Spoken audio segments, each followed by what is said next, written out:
We are going to get started. Good afternoon and welcome to the Conservation Conversation webinar series. And thank you all for joining us. I'm Kim Coble. I'm the Executive Director of the Maryland League of Conservation Voters, and it's an honor to be with you. This is our last conservation conversation of the year. And as you might have you been staying in touch with us, during the legislative session, we hold a webinar, a half-hour webinar every Friday called Friday Digest. And we will host that during the session. And what we are doing outside of that session time period is to hold these monthly events on called Conservation Conversations. And hopefully we're having good discussions and dialogues that are helpful for you. We want to empower you, enable you, educate you so you can feel really able to be strong advocates for the environment. That's the intention of these. So please stay in touch with us. We have a survey that we'd like you to complete at the that will put in the link afterwards.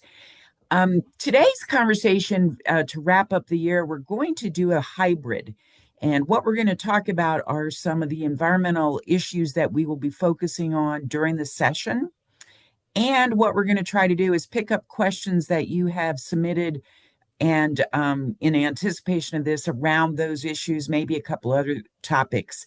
So we're going to extend this by 15 minutes. It'll be 45 minutes long. If you have only a half hour, we're recording it, and you can again watch the recording of this on the YouTube channel, Maryland League of Conservation Voters YouTube channel. So today I am honored to be joined by the policy team here at Maryland LCV for the best and brightest and smartest and most fun people I've ever worked with. So it's a really honor to have them join us. And just again, in case you came in late, please put your name in the chat, where you're from, and also any questions that you want us to answer, and we'll try to do our best. Before I jump into the two topics that we'll be talking about, our issues and answering questions, I want to be sure that you're aware that Speaker Adrian Jones, resigned from being Speaker about a week or so ago. We are deeply indebted to her for her leadership, her commitment, her smarts, her political savviness. She's been a real champion of our issues, and we're going to miss her greatly. But she has resigned, and the process that we are been informed about is that on tomorrow, the Democratic caucus in the House will be sorry, my notes just changed. The Democratic caucus will be meeting and will be deciding on who they're going to put forward as a nominee for the speakership. This can be a little laborious, but we believe it will go very smoothly this time. There seems to be consensus. The Republican caucus may do the same thing. They may put forward a nominee, but we haven't heard about their timing or what they're thinking. Once the caucus agrees on the nominees, then during the special session, which the governor called for December 16th, next Tuesday, the speaker will be elected. And they will move forward with the new speaker. From there, the new speaker may make some changes in committee leadership or membership, but that's all to be determined in the future. So that we wish Speaker Jones the best. She will be staying on as a delegate, which we're really pleased about, but no longer serving as speaker. All right, with that backdrop, let me jump into the topic. And again, our policy team is here, and they'll be giving just a few minutes overview of some top issues that we'll be focusing on during the session. We don't have bill numbers, we don't have sponsors, we don't even have bill language, but we want to share with you what our thinking is around these topics, and so you too can get ready to be a strong advocate. I am honored to be joined by our Senior Director of our CHISPA program, Ramon Palencia Calvo, and he is going to talk about our environmental justice work, specifically around a bill called Cherish. And if you've been with us for very long, that'll be a familiar bill topic for you. So with that, Ramon? Yes, thank you, Kim. Thank you. Yes, I'm very excited to share about our the CHERIS Act. This is a critical piece of environmental justice legislation that would modernize Maryland's permitting process to reflect the lived experiences of our communities, right?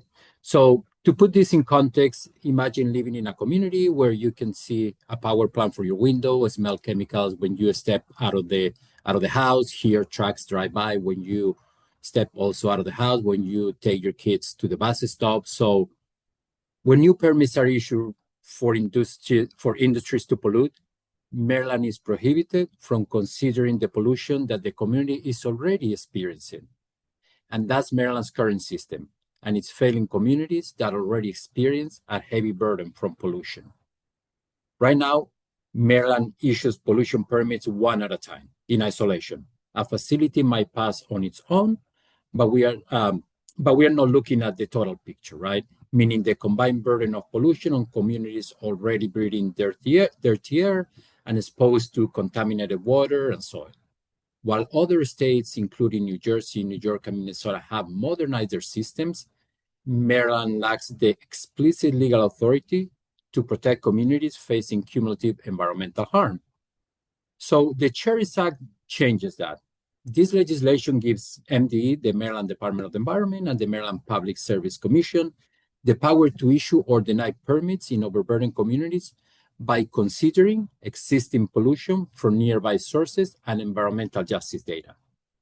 Also very important, the bill would require meaningful community engagement, ensuring permits reflect what people experience in their day-to-day lives, not just what looks acceptable on paper, right?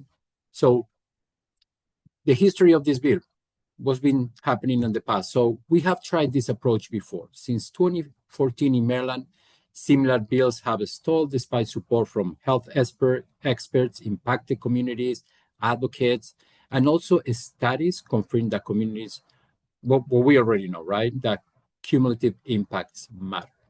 So this year, we have another important chance to address environmental injustice in the state and truly leave no one behind. So just to wrap it up, the CHERIS Act isn't just about permits. It's about justice, about ensuring that your zip code does not determine your life expectancy, and about giving communities a voice when their health is on the line. Back to you, Kim. Thank you, Ramon. Appreciate the overview and appreciate the focus on this topic. It has been, as you said, 10 years of effort to try to enable, to give MDE the explicit legal authority to consider cumulative impacts when they're making decisions about a new permit or renewed permit. It almost seems hard to believe that this is a hard sell. Part of the opposition or the concerns around this bill is that the MDE will need extra resources to pay for staffing to make sure that this is done correctly. They've come a long way in 10 years, and they have great mapping systems now that will facilitate it. The industries themselves would be responsible for determining the burden that their emissions would have. So really, MDE, the impact on staffing at MDE is about as little as any proposal that we've seen in the past. Wouldn't you agree with that, Ramon? Yeah, you're absolutely right. And it has also it is true that it has passed 10 years, but we have done important progress in those 10 years and catching up to the state of science and where things are in other states, right? For instance, one of the things that we accomplished in 2 years ago was codifying what an overburden and an underserved community is. One of the roadblocks that we hit in at the beginning was what are we talking about? What communities are we talking about? What do you mean a community that is exposed to more pollution or things like that kind of questions? Now we have a clear definition in Maryland statute that defines what an overburdened community is and what an underserved community is. So the state of research has advanced, but also in Maryland we are making progress. Great. That's right. Yeah, that's a really important point. We got a question from John. will the permitting system fund environmental protections as well? That's a good question. So the bill does not specifically address environmental protections, but what it does is seeks to protect communities that are overburdened by pollution, if that makes sense. So, and let me explain what I mean. Right now, the idea behind the cherries is to increase penalties for permit violations in those overburdened communities, right? And what happened with those penalties? So the idea again is a percentage of those penalties will go to benefit overburdened communities. And how? So they will go to a fund that will be controlled by the Maryland Department of the Environment, and part of that fund will be distributed to community-based organizations that will decide how to best use those funds again to protect their communities. And So that's the way that it would somehow related to how it would address the continue protecting communities. great. And let me follow up with that. We got a question from Karen about state and county governments communicating better about land development plans with communities and the need for better green infrastructure. And I know we're not talking about the land development right now, but I want to focus in on better communication because you mentioned that that was part of the goal of the Cherish bill. And can you speak a little bit more to community engagement in this process? Yeah, that's a great question. And again, that speaks to the the the lived experiences of communities, right? How those experiences matter when we are talking about issuing permits, modifying permits, expanding permits. So the bill has strong provisions, right? So towards increasing the public participation in the process of approving permits. So what it does is extends public commenting periods to 60 days. Communities can ask to have that extended, so there's greater opportunity to participate, and also enhance the way those hearings or that community participation is advertised. So more community members can access to that information in different venues, and also very importantly, considers the input that communities provides when the decision is being made. That is also really, really important that the voices of the community do impact the process. So those are some Awesome. of the ways that this bill will enhance that community participation that is really, really important in these processes. Great. And this bill, as I said, for those of you that are joining us today, this we'll be talking about this a lot. It's a very important bill. I'm going to remain very optimistic that this is its year and we're going to get it through. And another really important point is that Maryland LCV is working with a whole group of community organizations that are taking the lead on this. It's been an honor to work with them and beside them and lend any support that we can bring. But this really is a community-based bill, which is a fabulous expression in and of itself. So thank you, Ramon. Next, we Thank you. are going to turn to our Environment and Community Manager, Marissa Ocheski, who's going to talk about the second issue, which is transportation. There's going to be a bill called the Transportation and Climate Alignment Act. And before I turn it over to Marissa, I just want to publicly and very sincerely wish her a happy birthday. And she is spending it with us today. So, Marissa, happy birthday. Thanks, Kim. I'm happy to be here to share my birthday and to talk about transportation policy. So, Kim, when we talk about what Maryland needs to address and reduce our climate warming emissions, transportation is always at the top of our list because it's the largest single source of greenhouse gas emissions in our state. So that said, there are many, if you'll allow me, avenues for addressing transportation emissions. Whether it's technology like our zero emissions vehicles or behavior, planning communities in ways that allow for more walking and biking and less driving.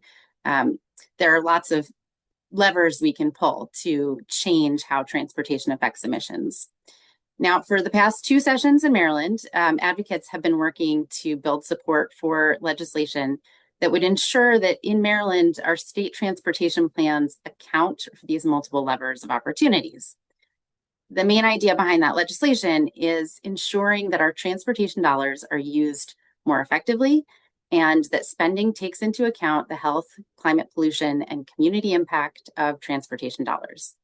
And I would argue that this becomes all the more important, as we'll talk about later, when budgets are tight. So the TCA, as it's been called, the Transportation Climate Alignment Act, would require Maryland Department of Transportation and regional transportation planning agencies to measure and mitigate any increases in climate pollution and vehicle travel that is caused by proposed highway expansion projects over $100 million. That's really sort of like the big piece of it. And that mitigation, that could include improving or expanding public transit, or it could be creating public bike lanes. It could also include things like expanding broadband access or supporting the location of jobs and amenities close to where transit and people already are. So in this way, Maryland would align our transportation planning to our climate goals, and we would, as a state, be investing in improving health and well-being of Maryland residents. Less driving, I don't think I have to remind anyone here, it leads to fewer accidents, fewer road fatalities. Also, access to car-free active modes of transportation like walking and biking save people money and support their health. So there are many wins to be had here.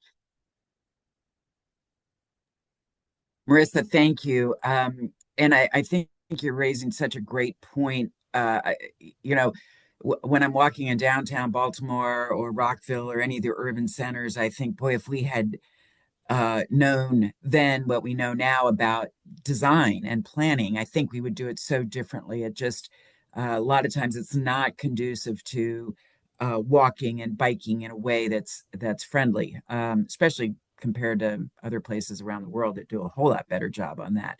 So this bill really is a yes and bill, right? Like, so it's yes, we want to reduce emissions, but we want to do it through these mitigation processes and including incentivizing biking and walking and transit. So did I get that right? That's fair summary? Yeah. Great. So let me turn to a question that we got from John. How do we double down on Maryland's commitment to alternate modes of transportation? For example, the walking, biking, transit, especially in the face of the federal rollbacks that we've been experiencing. There's, affordable living issues that come along with this, environmental protection, and so on and so forth. So what would you say to John about how to double down on these efforts? Yeah, this is a great point and a good note about the federal rollbacks. And it's true, the cost of living is also a main issue that policymakers are looking at right now and trying to tackle. And transportation absolutely should be part of that discussion. Just like with clean energy, here we have a climate-friendly solution. Climate-friendly transportation is also aligned with affordability. So there's a lot of opportunity here. With the federal funding, we have been seeing a reduction in that financial support for transportation, especially for spending that's not centered on cars and trucks. And there are some states, Illinois is one great example, that have begun to respond to that by shifting their overall transportation spending and putting a greater percentage towards transit and cycling, those multimodal forms of transportation, and have seen success with that. Recently, this is brought up in a blog, and I think we will post this in the chat for people if they want to dig into it more.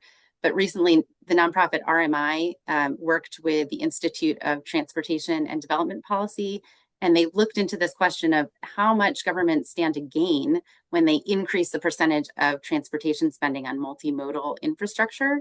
And they actually found that diverting even just a portion of that spending on roads and highways, from roads and highway expansion and into multimodal transportation, saves governments large sums of money. And in Maryland in particular, they do have it drilled down by state and can see it in that link, Maryland could save more than $500 million by making that spending shift. So a lot to gain here. Yeah. Another question we received from Susan. So why don't we have buses on the Beltway and on 270? Why don't we make better use of the train routes? These alternative transit opportunities are somewhat underutilized here in Maryland. So what are your thoughts on that? Underutilized is a great word. uh, I share this sentiment with Susan. I've spent plenty of time in traffic thinking, isn't there some other way? And it points to the benefits that we talked about in TCA, and part of why we're looking at that policy and support that effort, because considering how to spend our transportation dollars in ways that reduce emissions or that mitigate the emissions of highway projects, in that way we can move our state toward these solutions that include things like buses, like rapid transit, and improving the rail service, all of which could improve the opportunities for transportation along our very congested routes. So it's a great question, and hopefully we'll see better utilization of that in Maryland's future. Great. And what a wonderful way to spend your birthday. So thank you. Thank you. So next, I would like to introduce our political director, Kristen Harbison, who puts miles and miles on her shoes during the legislative session and in terms of walking around and talking to members. So she is very familiar with that whole process. I've been seeing some chatter going on in the chat and reach out to her with any questions about the special session and veto overrides and new speaker and whatnot. But today, Kristen's joining us to talk about the state budget and where it's at and what we hope to get out of it. So, Kristen, welcome. Nice to see you. Yeah, always good to see you. And thanks, everybody. A lot of really good questions, a lot of really good conversations. And I get to go into the weeds, which is my favorite place to live. You should all see my garden. So just to start with, obviously there's no secret that Maryland's budget is in a really challenging spot. Last year we had roughly a $3 billion shortfall, and while the final outlook for this year isn't certain yet, we are expecting it to be at least $2 billion. And that at least is in part because of the actions taken at the federal level, which affects Maryland more than than any other state. Nearly 14% of Maryland households have at least one paycheck coming from the federal government or as a contractor.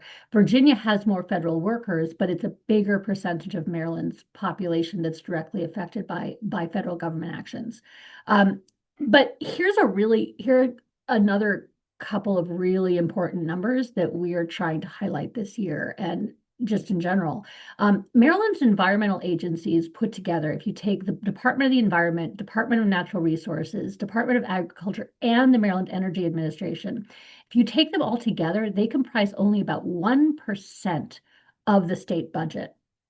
But these are the agencies that protect our clean water, our healthy air, productive lands, climate resilient communities, and are essential to protecting the health and safety of everyone in Maryland. And they run programs that contribute billions of dollars into the state economy. So Maryland's environmental community is united behind ensuring that these programs stay strong and that funding is not taken. One of the programs that we are especially at Maryland LCV is especially interested in showcasing is the Strategic Energy Investment Fund, which is managed by the Maryland Energy Administration.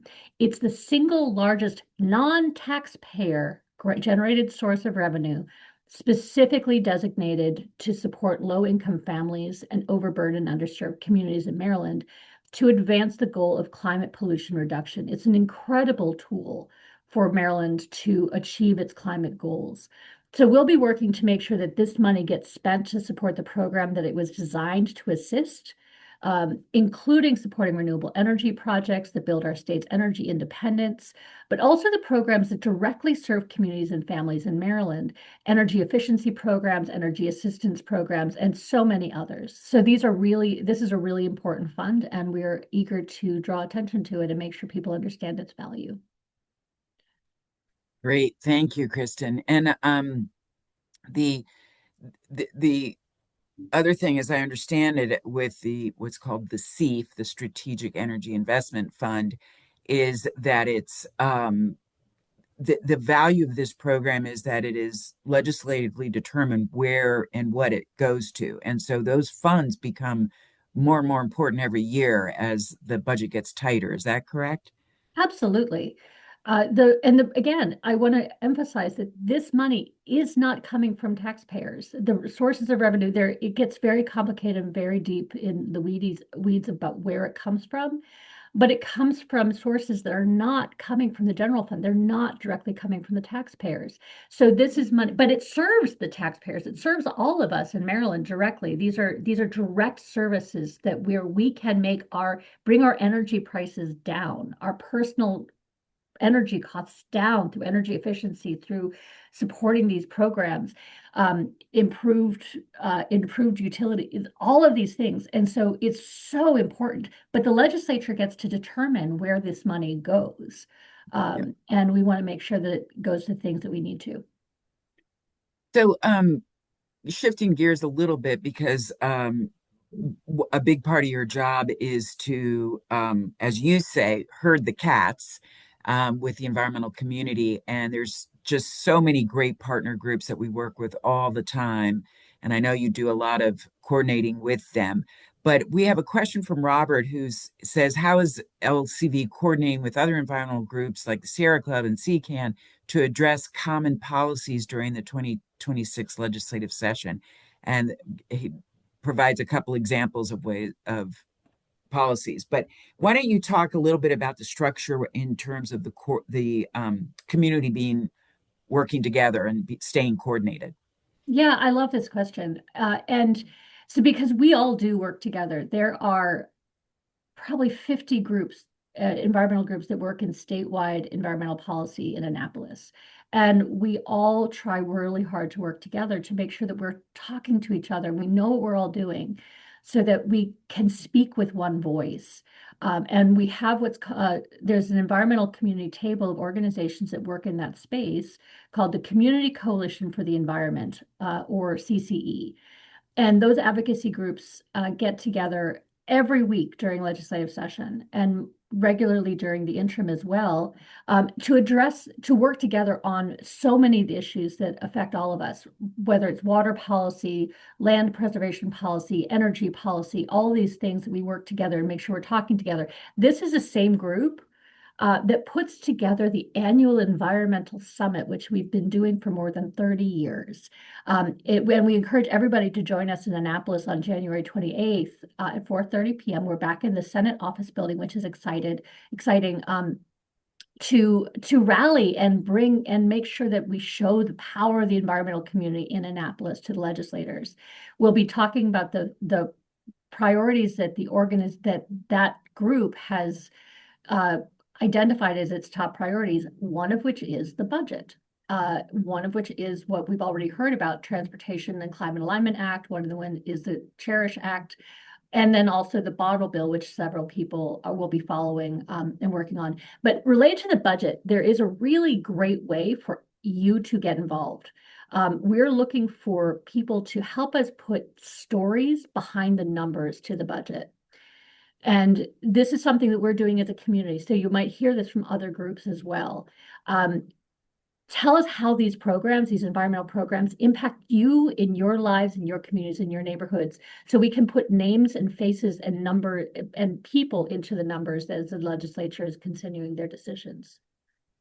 Thank you, Kristen. That's great. And I definitely want to give a shout out to the whole policy team, for each of them are working in communities, working with other groups, working across sectors. And I'm really proud of that effort by Maryland LCV, and I want to applaud their work for that. Let me turn now to not, reps, sorry, lost you all, to not last but not least is Rebecca Rear, and she's the director of our Climate Environmental Justice Program. Rebecca, thank you for joining us.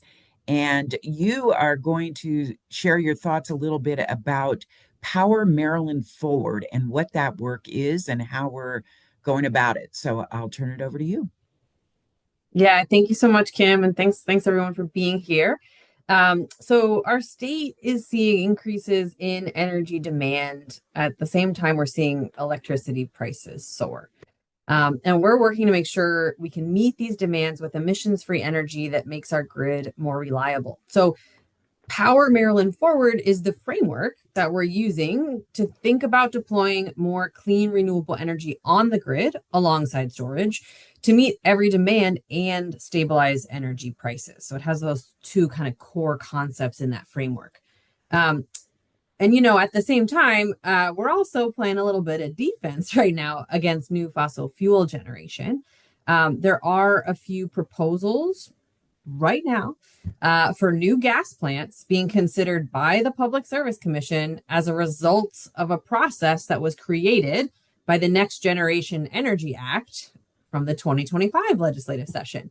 Power Maryland Forward gives us an opportunity to think more proactively about this, as that last bill I mentioned was not, we didn't fully anticipate it, and it took a lot of effort, including letters and calls from all of you joining, to change it into something. There were ended up being a lot of good things in that piece of legislation, but this process that's now moving forward at the Public Service Commission actually opened the door for new gas, and sort of the worst of what we anticipated when that bill was first introduced is coming true. Because related to the concepts Ramon was first talking about, some of the new gas is proposed in areas that, because of those mapping tools, we know have high environmental justice scores. And so we're looking carefully at that and trying to weigh in on that process. So some of the concepts within the framework, that Power Maryland Forward framework, include getting more out of the grid we have through efficiencies on our transmission system, making sure a regional grid operator, PJM, is responsive to ratepayer needs, whether utilities in Maryland should own generation, requiring data centers to bring their own new clean energy. Bring your own new clean energy, Beyonce. So who's not going to like that? And prioritizing clean and renewable sources being brought onto the grid, which, by the way, are not only cheaper and faster to deploy than gas, but will yield ongoing benefits to health and well-being. Awesome, Rebecca. Thank you. And thanks for the shout out to Beyonce. That's great. So we got a question from Antoinette, and she has been reading that climate change is on the back burner for policymakers. She references in the UK, there recently held a national emergency meeting before legislators to draw attention to the crisis. We are also seeing this in United States of America, and lack of focus and priority for climate change. Yep. So can you talk a little bit about Maryland and Marylanders and what we can all do to keep climate change in the front of our policymakers' minds and in our own, so we raise awareness about it? Yep. On the front burner of our induction stoves, right? So great question. The number one, so I love this question for a lot of reasons, partially because it's like my job in a nutshell, but the number one thing you can do to bring attention to and make a difference on climate change is to vote. Getting climate champions into elected office does make a difference. And I think we're seeing those differences being made in one way or the other, when we either elect climate champions or don't.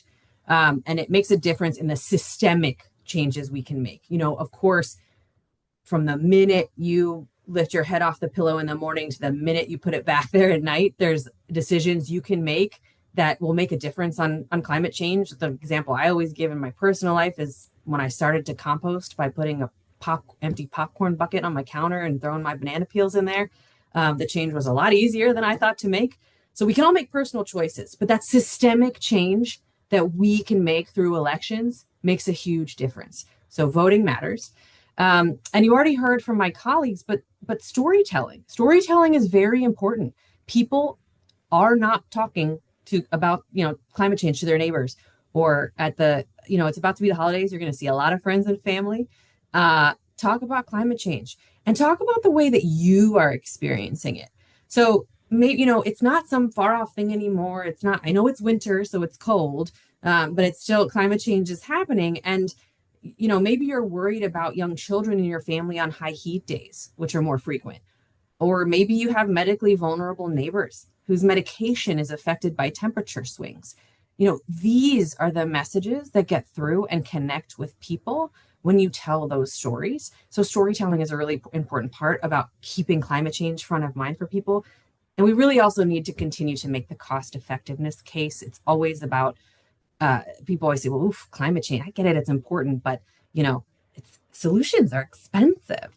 Well, there may be an upfront cost, but it's that return on investment, that health benefit, the well-being.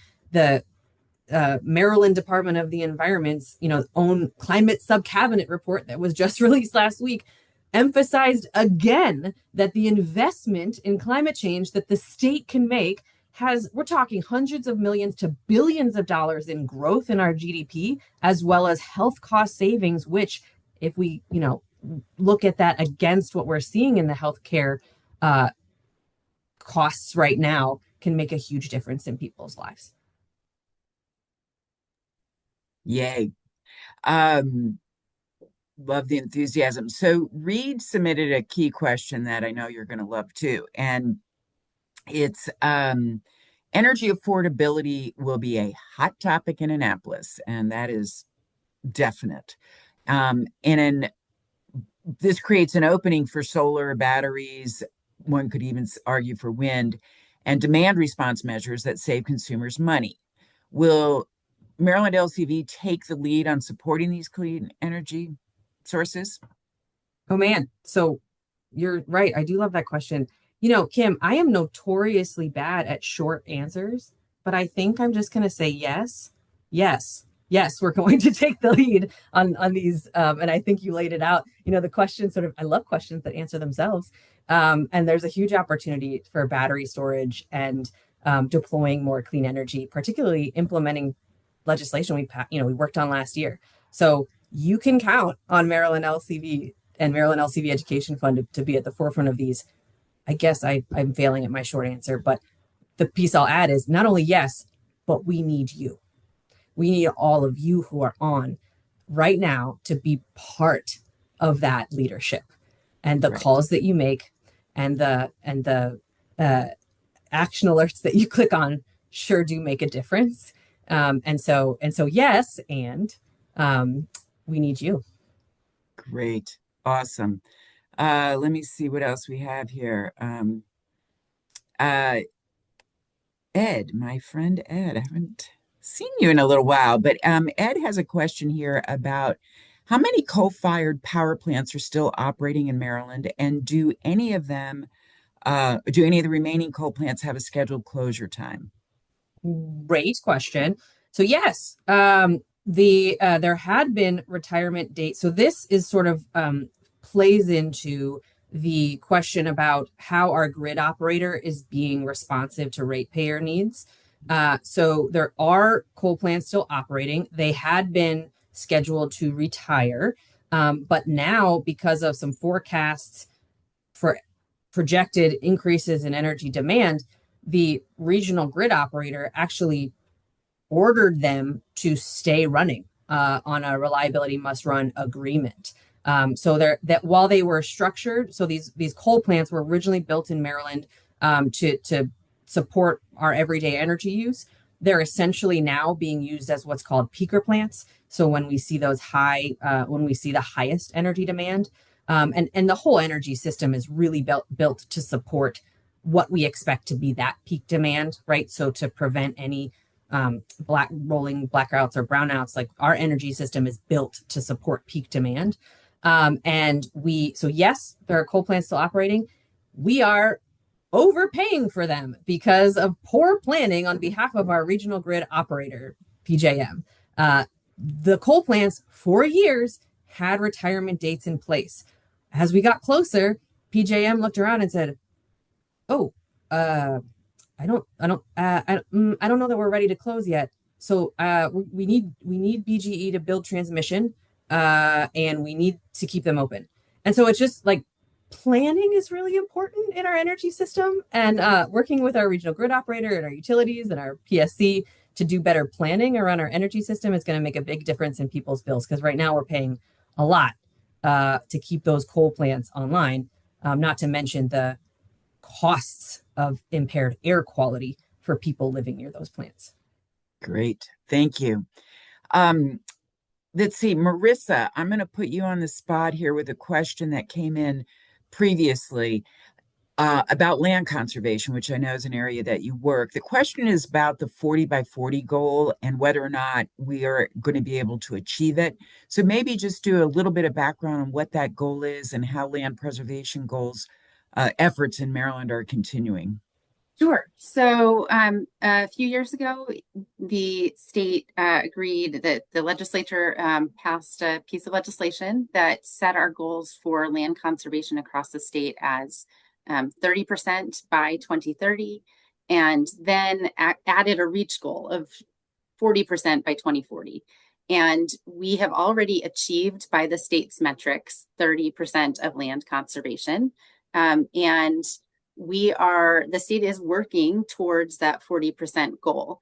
And it's certainly within reach, considering the amount of time that they've given themselves to get there, and that we're already at the 30% goal. And I know we have a Secretary of Natural Resources currently who is very dedicated to ensuring that those goals move forward. And it also plays really nicely into our Maryland's commitments to the Chesapeake Bay agreement, that land conservation has now become a pillar of that agreement. All of the states agreed that that is a really important way to ensure water quality. And so I would say a tentative yes, that we are on target to continue to achieve that goal.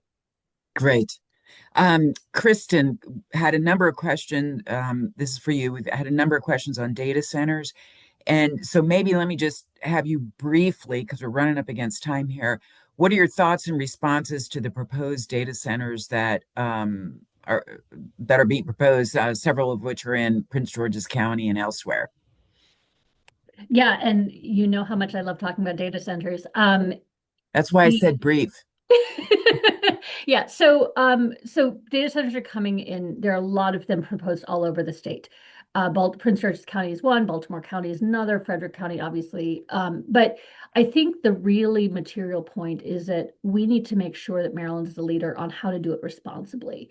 And we're working with a lot of coalition partners, both in Maryland and across the country, to identify what is possible for sustainable data centers. There are a couple of things that we need to look at in terms of for gaps in laws. One of which is really to a question about, there was a data center study that was vetoed by the governor. We need that data. We need that information. We need data, not just data centers. What is the impact and how can we address that? We need Rebecca mentioned the Beyonce, the Bring Your Own Clean Energy. They need to be responsible for making sure they're contributing to climate goals, not just bringing new energy, but bringing clean energy. We need to mandate incorporation of storage, which can help stabilize the grid as well as reduce the impact of increased energy usage by these projects. And this connects also to cumulative impact. Where are we putting these, and how are we considering the impact to communities, making sure community voices are first and foremost? We need to make sure that we're getting the good information about how much energy they are going to be using.